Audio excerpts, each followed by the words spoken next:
Sa ilang buwan kong paninirahan, kina Tita Alicia, ay madalas kong madaanan ang simenteryo ng lugar nila. Sa itsura pa lang nito, ay halatang pribado ito.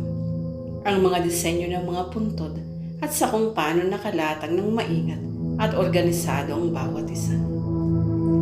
Malayo yun sa mga usual kong nakikita na mga simenteryo sa probinsya o sa mga pampublikong libingan.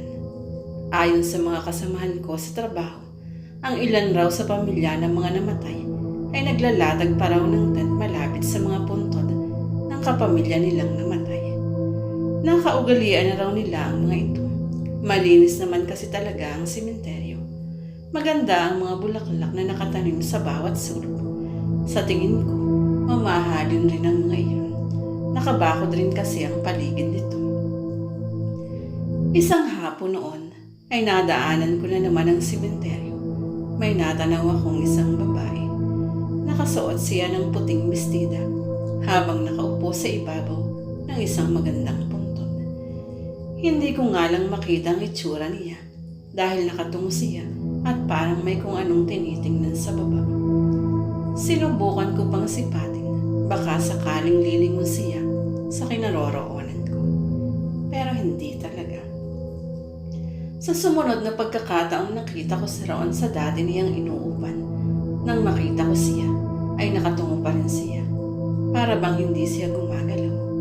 Kabado ako, pero sinubukan ko ulit na tingnan siya ng mabuti. Kung tutuusin, wala na dapat akong pakialam.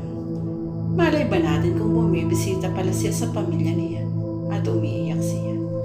Pero dahil sa kuryosidad ko, ay mas lalo pa akong lumapit sa bakod. Buti na lang at naka-grills lang ang mga ito. Kitang-kita ko pa rin ang looban. Ngunit hindi ko pa rin kita ang babae kung ano nga ba ang ginagawa niya. Kaya minabuti ko nang pumasok na lang. Kilala ko naman si Manong Girl. Oy Raymond, ikaw pala. May kailangan ka ba? Si Mang Ben ang tagamantay ng simenteryo. Wala Mang Ben. Gusto ko lang sanang tingnan ang loob. May nakita kasi akong... nakita mo rin siguro si Amaya. Gusto mong tingnan siya? Sige, pumasok ka. Ano ito at pinagbuksan ako ng gate.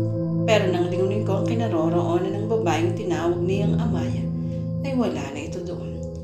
Napaatras ako at naisipang huwag nang ituloy ang binabalak. Hindi na, mukhang ayos naman siya. Ano ka ba, Raymond? Ayos lang, lahat naman sila ay dinadalaw siya. Kahit hindi nga niya kapamilya, ay binibisita siya. Kaya hindi ka na rin bago. Ayos lang po talaga, Mang Ben. Sige po, aalis na. Sambit ko at hindi na nga itinuloy pa ang pagpasok roon. Nanindi kasi ang balahibo ko nang mawala bigla si Amaya sa kinaroroonan niya kanina. Sa mga sumunod na araw at napadaan naman ako sa simenteryo ay hindi ko nakita si Amaya. Baka ng araw na yun ay hindi niya dinalaw ang puntod ng pamilya niya. Hindi naman mawala-wala sa isipan ko ang biglaan niyang pagkawala noong nakaraan. Kaya naman ang nagkatsyempo ay pumasok na ako sa simenteryo. Nakita ko kasi siyang naroon na naman. Nagkataon din na wala si Mang Ben sa naiwang bukas ang gate. Magandang hapon na Maya. Bati ko sa kanya habang siya ay nakatungo pa, gaya ng una kong kita sa kanya. Unti-unti niyang inangat ang kanyang mga mata sa akin. Dadalaw ka rin ba? Marahang tanong niya sa akin. Ang bawat kisap ng mga mata niya ay para akong hinihiling. Napakaganda ni Amaya. Hindi ko alam kung bakit parang may nababakas akong kalungkutan sa mga mata niyang iyon. Pwede naman, nakangiting tugon ko at umupo sa tabi niya kung ano ang kulay ng suot niya. Nang una ko siyang nakita, ay ganoon pa rin ito. Magkaibang alang ng disenyo. Iyon ang unang pagkakataong nagkausap kami ng malapitan. Pero nasundan pa yun ang nasundan hanggang sa nagiging malapit kami sa isa't isa. Iyon nga lang, hindi ko pa rin talaga alam ang tungkol sa puntod na madalas niyang kinaroroonan. Sa madalas naming pagkikita, ay gusto kong pigilin ang sariling magkagusto sa kanya. Kahit na may kakaiba akong nararamdaman sa mga pagkatao niya.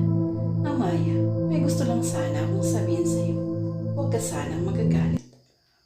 Mahinang sambit ko. Sapat lang para marinig niya. Nandito na naman kami sa simenteryo. Marugdob akong nakatingin sa kanya habang hinihipa ng hangin ang mahaba at itim na niyang buhok. Kumikislap ang mga mata niyang dati ay malungkot. Parang sinasabi nito na may pag-asa ang isang tulad ko sa kagaya niyang babae. Ba't naman ako magagalit? Nakangiting tugon niya sa akin. Kasi gusto kita at nais ko sanang maligaw sa iyo kung ayos lang.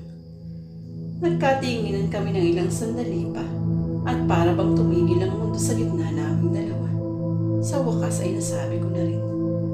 Pero hindi ko inaasahan ang naging sagot niya. Parang nawalan ako ng dugo sa mga narinig mula sa kanya. Hindi maaari, Raymond, dahil matagal ko nang nilisan ang mundong ito. Hindi ko nga lang matanggap na kailangan ko ng sumakabilang buhay. Marami pa akong mga pangarap. Marami pa akong gustong balikan. Aniya tumayo mula sa kinauupuan niya at doon ko lamang nakita ang lapid ng madalas niyang inuupuan. In Loving Memory of Amaya Sardilia, 1993 to 2015. Matagal na pala siyang patay. Pero bakit tao ka pa rin ngayon sa paningin ko, Amaya? Bakit kaya kitang hawakan ngayon? Sambit ko, baka sakaling hindi totoo ang lahat ng sinabi niya. Pero ramdam ko, malamig ang mga kamay niya. Dahil malakas ang kapit ko dito sa mundong ibabaw, Raymond. Pero unti-unti na rin akong nawawala at hinihigop na ako ng kabilang buhay. Hindi hayaan mo akong samahan ka hanggang sa kung kailan ka aalis dito sa mundo. Tunog desperado ng boses ko ng mga sandaling iyon. Hinayaan ko kasing mahulog ng gusto sa kanya ang puso ko.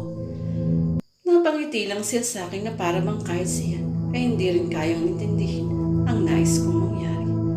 Kaya naman sa loob ng 2 buwan ay madalas kaming magkasama ni Amaya. Kahit na alam kong multo siya at tanging ako lang nakakakita sa kanya. Na nakalimutan kong may sarili akong buhay at mga obligasyon. Nawalan ako ng trabaho dahil 2 buwan na akong hindi umuwi sa amin. Sa simenteryo na ako tumira. Sa puntod ni Amaya, minsan nagigising akong yakap at katabi ang puntod niya. Napagkamala na akong baliw ng lahat. At kahit si Tita Alicia ay walang nagawa, siguro nga, nababaliw na ako. Paano ba yan, Raymond? Iniwan ka na ng lahat dahil sa akin. Malungkot na sambit ni Amaya sa akin isang gabi. Maliwanag ang buwan at kitang-kitang kung gaano siya kaganda. Kung sumama na lang kaya ako sa'yo. Nakangiting tugon ko at hinawakan ng kamay niya. Gusto mo ba? Aniya na para bang alam niya kung paano yun. Bukas ng gabi, gagawin mo to. Iusan mo to ng 10 beses hanggang sa mawalan ka ng malay. Gaya ng sinabi ni Amaya, pagsapit ng gabi ay sininimulan kong usalin ang orasyon na ginawa niya. 10 ulit kong ginawa hanggang sa nanghina ako at nawala ng malay. Nang magising ay pakiramdam ko nasa ibang dimension ako. Para bang nasa impyerno. Mainit. Sobrang init na hindi na ako makahinga ng gusto. Nasaan ako? Ito ba ang impyerno? Patay na ba ako? Nilalamon ng katawan ko ng apoy at kahit anong gawin ko ay hindi ako makawala. Buhay ako, pero kinakain ng apoy ang buo kong katawan. Anong nangyari? Nasaan si Amaya? Nilanlang niya ba ako? Bakit ako narito? 1 buwan na hindi gumigising ang pamangkin ko. Ang sabi ng doktor, malakas ang tama ng balang tumama sa likod ng ulo niya. At kung gigising siya at maging maayos, kulungan ang bagsak niya.